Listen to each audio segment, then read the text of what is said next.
대한민국 넘버원 투자 상담 토크쇼 쫄지 말고 투자! 예, 안녕하세요.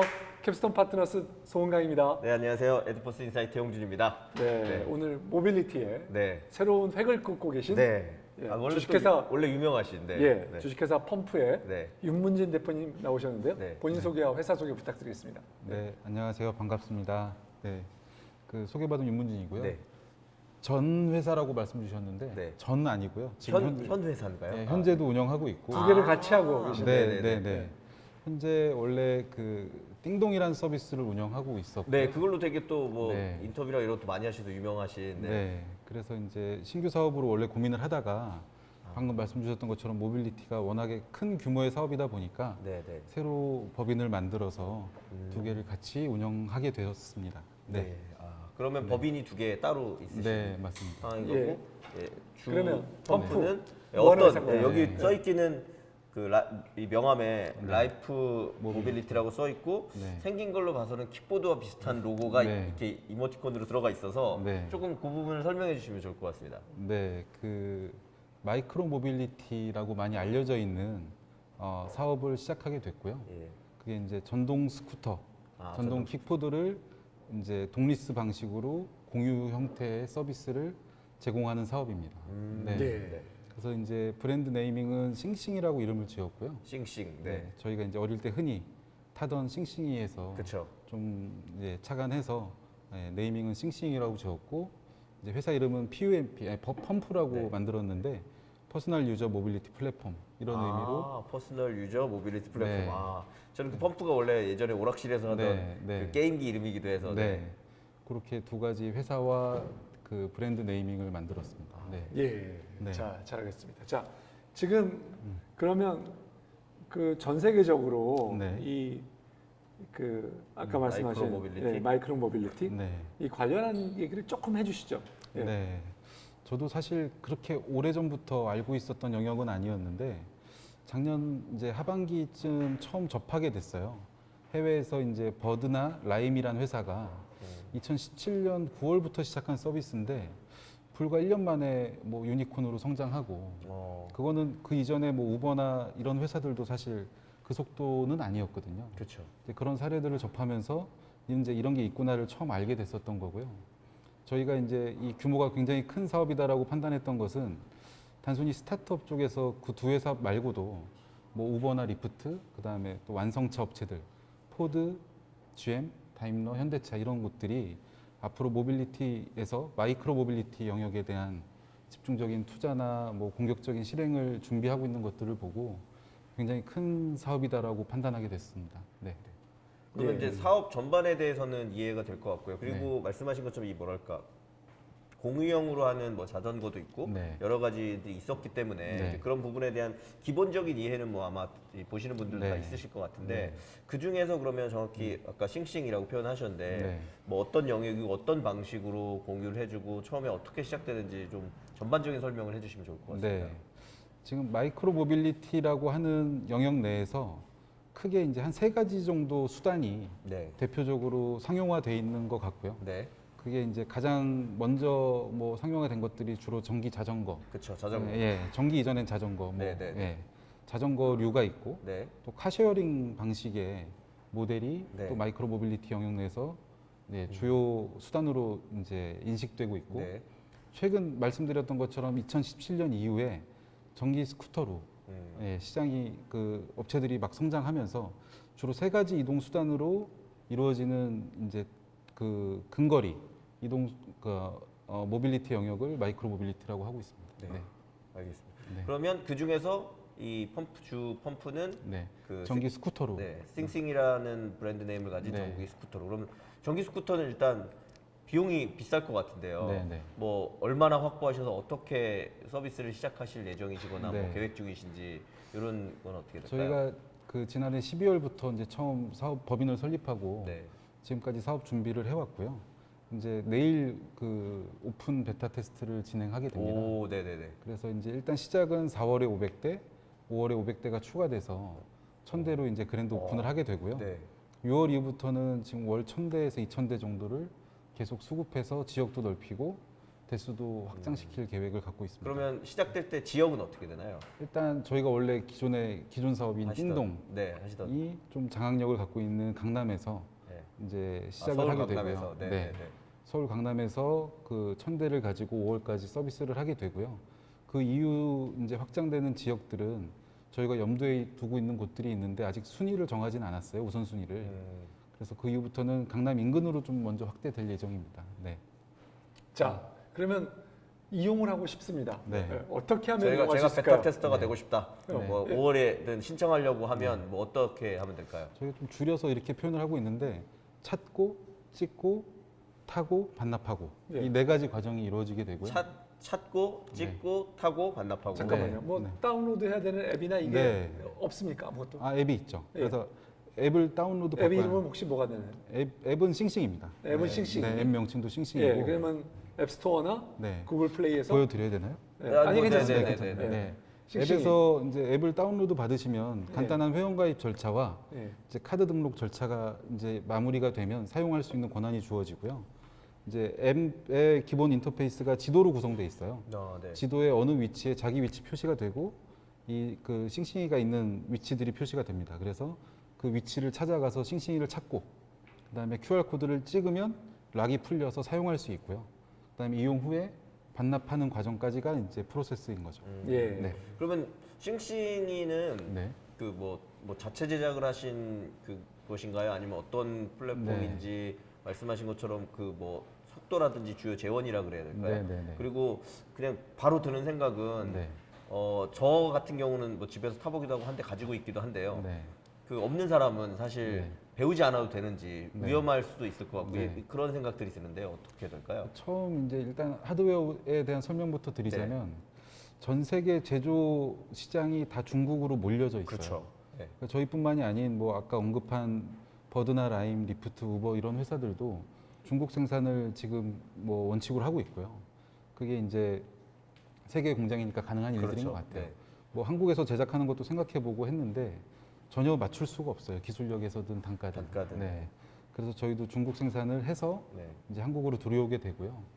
그다음에 이제 두 번째 여쭤보셨던 게 이용상에 그렇죠. 어려움은 네네. 없는지. 왜냐면 아직도 안 써본 이용자들이 네. 더 많을 거기 때문에. 네. 네. 제가 약 한 적어도 최소한 500분 정도의 네. 이제 대상을 오, 상대로 테스트를. 해봤습니다. 네네네. 제가 항상 타고 다니기도 하고 아, 네.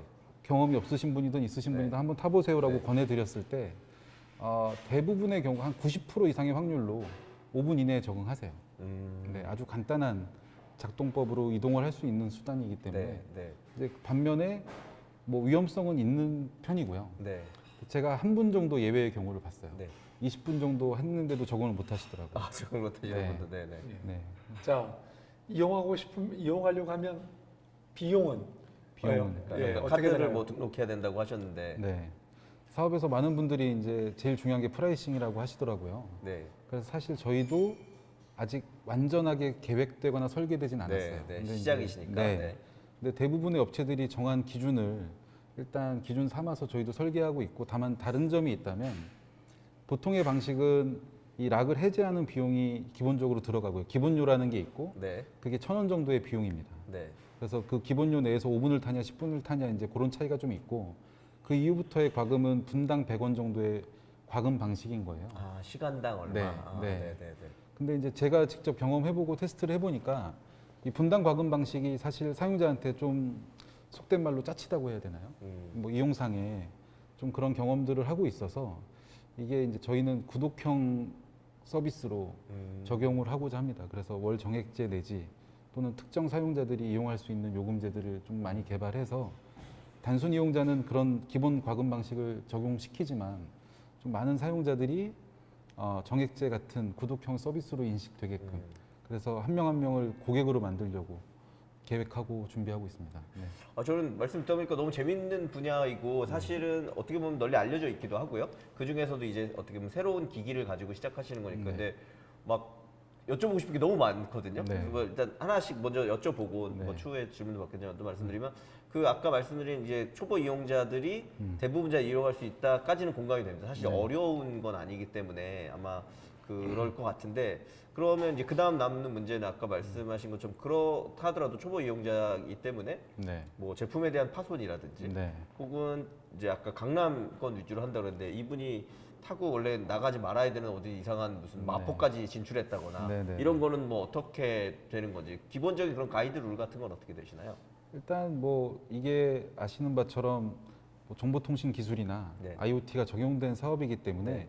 기술적으로 조금 설명을 드리면 뭐 지오펜스 설정이라고 하는 네, 그런 내부 장치들이 있어요. 그렇겠죠. 예. 그래서 특정 영역을 벗어나면 네, 저희가 제어할 수 있는 건데 네, 사용자한테 추가 요금을 과금하거나 네. 아니면 알람이나 경보 등을 통해서 지역을 벗어나면 안 된다는 메시지들을 전달할 수 있고 명확히 네. 뭐 물리적으로는 락을 동시에 잠금 설정을 할 수 있습니다. 특정 지역을 벗어나면. 원격으로요? 네. 오, 네, 근데 네. 그것까지는 조금 주행 중엔 위험할 수 있어서 위험하죠. 네. 저희가 이제 좀 아주 우선 고려 사항은 아니지만 네.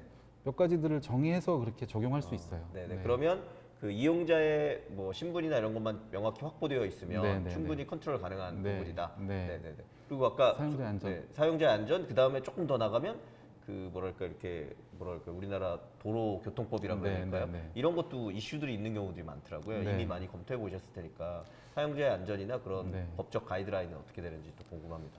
사용자의 안전은 사실 이게 사고가 났을 때 굉장히 위험한 건 맞고요. 또 빈번하게 있을 수 있는 일이다라고도 생각이 되는데 사람들이 걱정하는 거는 이제 혼자서 사고 나는 경우보다 차량하고 부딪히거나 그렇죠. 그러면 그렇죠. 오토바이처럼 굉장히 위험하잖아요. 네, 네, 네. 그래서 저희 또한 우려가 큰데 이제 저희도 해외 사례들을 보거나 데이터들을 통해서 이 사고에 대한 준비도 나름 하고 있거든요. 네. 근데 이제 어떤 부분에서 좀 설명드릴 수 있냐면 이제 항공기나 선박 사고 같은 경우도 사고가 났을 때 데미지가 굉장히 크지만 일반적인 자동차 사고에 비해서는 확률적으로 굉장히 매우 낮거든요. 낮죠. 네네. 뭐 1% 미만이라고 보셔도 돼요. 근데 사실 이 PM이라고 하는 퍼스널 모빌리티와 관련된 사고도 대형 사고 기준으로 보면 진짜 0.00%의 비율로 퍼센테이지의 비율로 확률적으로 낮고 이제 경미한 사고 같은 경우들은 조금 비율은 높지만 최대한 대비할 수 있는 장치들을 마련해야죠. 네. 그래서 저희는 그런 장치들을 뭐 크게 두 가지로 보고 있는데 내부적으로는 튜토리얼이나 뭐 이제 이런 것들을 강화시켜서 네, 하시는 거. 사용자한테 뭐 좀 UX UI적으로 불편하더라도 충분히 합숙시키거나 경고하는 것들을 원칙으로 삼고 있고요. 두 번째는 이제 보험사랑 처음부터 아예 설계를 해서 관련 보험 상품들을 만들어 나가고 있습니다. 그냥 내부적으로 크게 만들면 네, 간단히 맞습니다. 이해될 테니까. 네. 이제 규제와 관련된 네. 부분도 준비 단계에서 제일 염려스러웠던 부분이고 뭐 걱정이 되는 부분이었는데 다행스럽게도 최근의 환경이 규제에 되게 우호적인 분위기가 형성되고 있고 또 최근에 좋은 소식도 있었던 것이 원래는 이게 원동기로 분류돼 있거든요. 네. 네, 그래서 일반적으로 뭐 자전거 도로를 주행하거나 그런 건 안 되는 거고 또 운전면허가 있어야지만 주행을 할 수 있는 상황이었는데 일단 원칙적으로 유관 부서들하고 합의된 내용은 운전면허 없이 탑승 가능하고 자전거 도로를 허용한다. 이제 이렇게 지금 계획이 세워져 있어요. 네. 그래서 저희는 이제 좀 한시름 놓게 됐죠, 네, 사실은. 네. 네. 그러면 대표님 말씀 정리해 보면 그 법적인 부분이 말씀하신 것처럼 좀 그 첨예한 부분일 수 있을 것 같아서 네. 그 어쨌거나 도로에서 차가 다니는 도로에서 주행하는 게 원칙이라는 네, 말씀이신 맞습니다. 거죠. 네, 그러면 인도에서는 타고 다니면 안 되는 건가요? 인도에서는 자전거도 다니면 안 되는 거죠, 원래는. 원칙적으로. 네, 원칙적으로. 그런데 그건 이제 아마 원래는 타고 다니면 안 되고 네. 자전거를 네. 끼고 다녀야 됩니다. 밀고 다니거나 밀고 이것도 아마 들고 네. 다니거나 뭔가 맞습니다. 이런 부분일 네, 텐데 네. 기본적으로는 그럼 도로. 네. 그런 의미에서 지금 말씀하신 게 사실 굉장히 큰 이슈죠. 네, 그러니까 이슈죠. 어느 길로 가야 되느냐 하는 이슈고 네. 전 세계 이제 도로 설계가 네. 제3의 길이라고 해서 네. 차도 인도로만 되어 있잖아요. 네. 이제 제3의 길에 대한 그렇죠.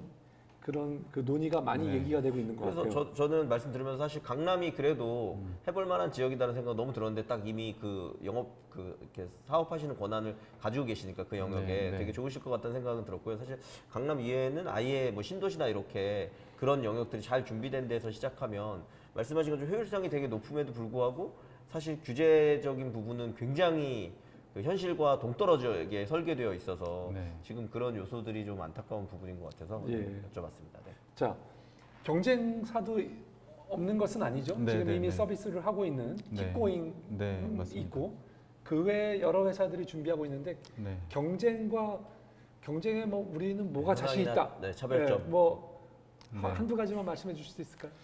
제가 사실 처음에 이 모델을 시작하게 됐을 때에는 몇 번 언급됐지만 저희가 기존에 오퍼레이션을 해왔던 경험들이 있기 때문에 충분히 잘할 수 있다라는 확신을 오퍼레이션은 조금 아까 말씀을 해주셨는데 그 오퍼레이션이라 하면 어떤 걸 이제 저그 이륜차 기반의 예. 딜리버리나 여러 뭐 네. 생활 편의 같은 것들을 네. 제공하는 띵동. 네. 띵동. 띵동 이라고 서비스를 하는? 네. 사실 수년간 엄청 잘 네. 이끌어오셨기 때문에 시스템적으로도 뭐 관제 배차나 그렇죠. 다 일단 해보시는 뭐 위치 기반의 상황들을 계속 체크하고 점검하고 네.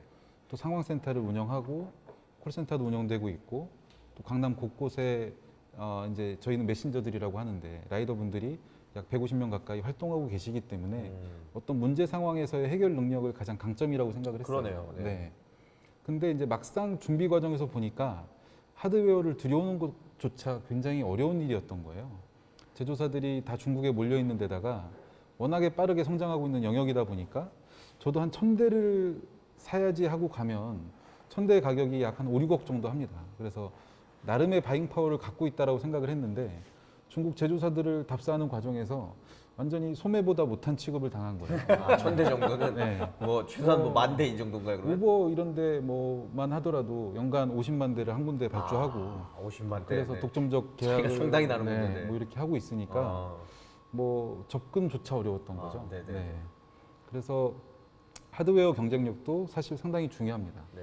그러니까 이제 아까 그러니까 그래서 기계가 좋다 네. 그 말씀은. 예. 네. 기가 그냥 좋은 게 아니고 예. 이게 그 처음 2017년부터 시작됐을 때에는 개인들이 말 그대로 사서 쓰던 거를 네.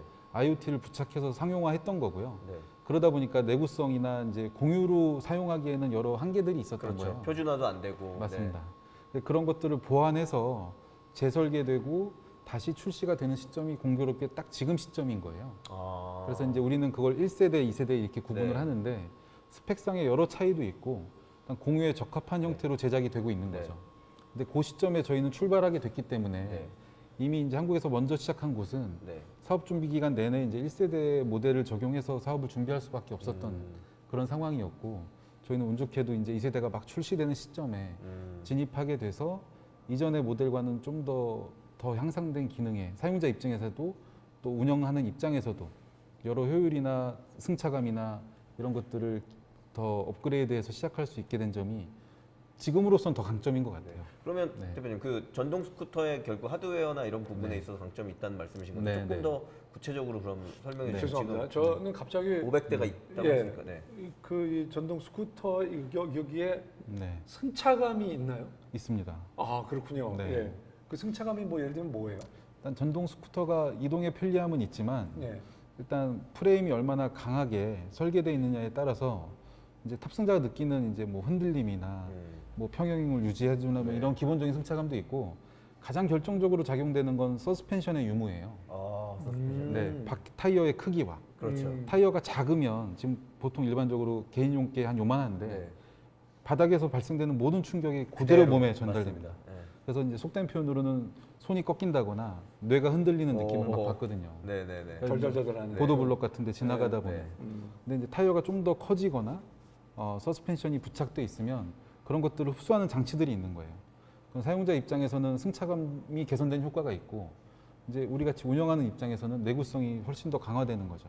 오래 가는 거죠. 그러니까 그런 장점들이 있고 또 한 가지는 이제 프레임이 개인용 거는 좀 약하게 설계되어 있는데 공유 형태로는 더 강하게 설계된 모델이 있을 수 있고 또 이제 운영하는 입장에서 가장 크게 보면 또 배터리의 용량의 차이도 있어요.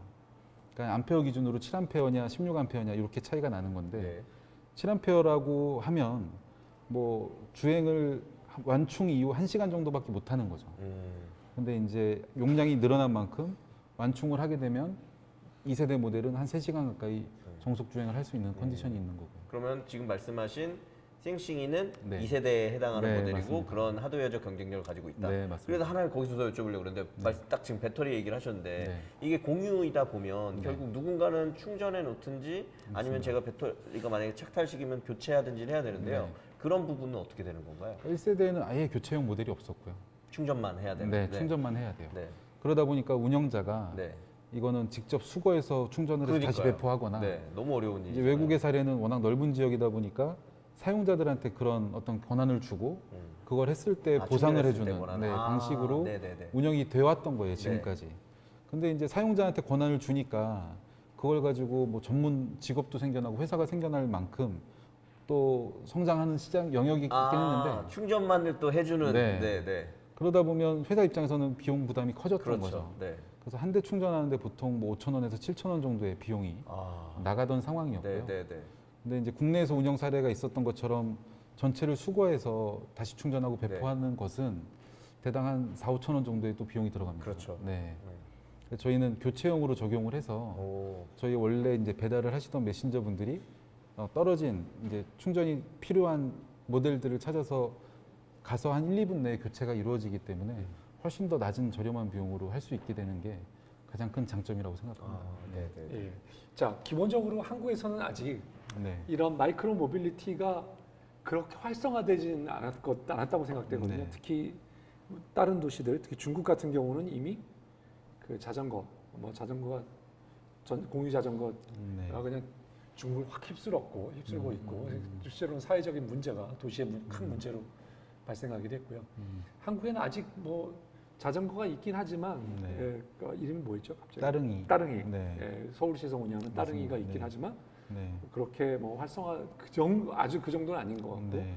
분당에서는 카카오가 지금 네, 시작했습니다. 또 시작을 했죠. 전동 자전거죠. 네, 예. 맞습니다. 그래서 하고 있는 이런 사례들이 있는데 이런 문화가 없는 이런 곳에 그리고 한국은 서울은 아무래도 또 이게 강남은 이게 좀 높고 낮음이 좀 있어서 이렇게 평평한 곳에 비하면 조금 약간 더 조금 위험하지 않을까 뭐 이런 생각도 들고요. 이런 문화가 정착될 수 있을까요? 또 아니 또 확산될 수 있을까요? 여기에 대해서 어떻게 생각하시나요? 당연히 사업 주체는 강한 확신이 있으니까 하는 거겠지만 그 배경을 좀 설명드리면 외형상 보이는 이동 수단으로서의 그 모습은 비슷해요. 자전거도. 근데 이제 크게 두 가지가 변화한 거죠. 진화하게 된 건데 전동이냐 아니냐. 이제 그 차이가 있고 따릉이도 실제로 저희도 조사하면서 데이터를 보니까 꽤 많은 이용률을 보이고 있어요. 전동이 아님에도 일평균 한 15,000에서 2만 명 정도가 이용하는 서비스이기 때문에 꽤 많이 보편화돼 있고, 그러니까 어쨌든 전동이냐 아니냐의 차이가 있고, 두 번째는 독리스 방식이냐, 그러니까 주차를 특정 장소에서 대여해서 반납해야 되는 거냐 아니냐, 이 두 가지 차이가 사용자 경험에서는 엄청난 영향을 미치는 걸로 보여집니다. 그래서 국내에서도 뭐 아무래도 준비 과정에서 해외 사례를 많이 볼 수밖에 없었는데 해외는 계속 말씀드리다시피 뭐 가늠할 수 없는 속도로 계속 빨리 성장 중이고요. 국내 같은 경우도 킥고잉이라는 업체가 작년 9월부터 베타 서비스를 시작해서 한 6개월 이상 운영되고 있어요. 근데 이 짧은 시간 동안 약 한 20만 번의 이용 횟수가 누적돼서 사용될 정도로 특정 지역에서만, 네. 서울시 전체도 아니고 빠르게 사용률이 높아지고 있습니다. 네. 알겠습니다. 네. 뭐 잠깐 네, 쉬었다 갈까요? 쉬었다가, 네. 네.